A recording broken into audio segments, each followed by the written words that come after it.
ക്ഷേത്രമാണ്, സങ്കല്പം തന്നെയാണ്. അപ്പം അതിൻ്റെ പ്രകൃതി ഭംഗി നഷ്ടപ്പെടാതെ എങ്ങനെയാണ് നമുക്ക് സൗകര്യം വർദ്ധിപ്പിക്കുക എന്നുള്ളതാണ്. ഇവിടെ ഞാൻ കേട്ടത്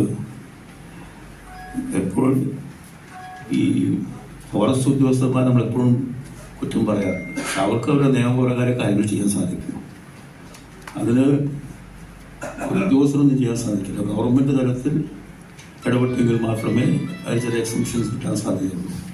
അത് വെസ്റ്റേൺ ഫോറസ്റ്റ് മാത്രമേ സാധിക്കുള്ളൂ, റിസർവ് ഫോറസ്റ്റ് സാധിക്കില്ല. ഇവിടെ ചില വഴിയുടെ കാര്യങ്ങൾ പറഞ്ഞു.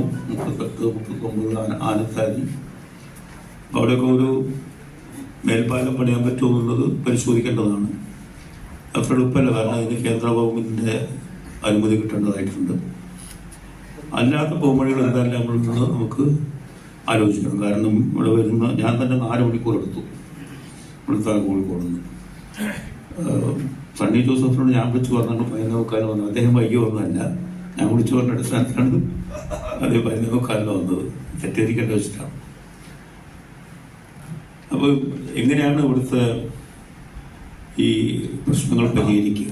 പരിമിതികൾ ധാരാളമുണ്ട്, പക്ഷെ അവസരങ്ങളും ഉണ്ട്. എനിക്ക് തോന്നി ഇനി വരും വർഷങ്ങളിൽ 40 ലക്ഷം എന്നുള്ള ചിലപ്പോൾ 1 കോടികളൊക്കെ എത്താം.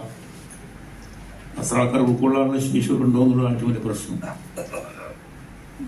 ഇവിടെ പറഞ്ഞ പോലെ ഭക്തന്മാർക്ക് വന്നു കഴിഞ്ഞാൽ അവർക്ക് സമാധാനത്തോടുകൂടി പ്രാർത്ഥിച്ചു പോകാനുള്ളൊരു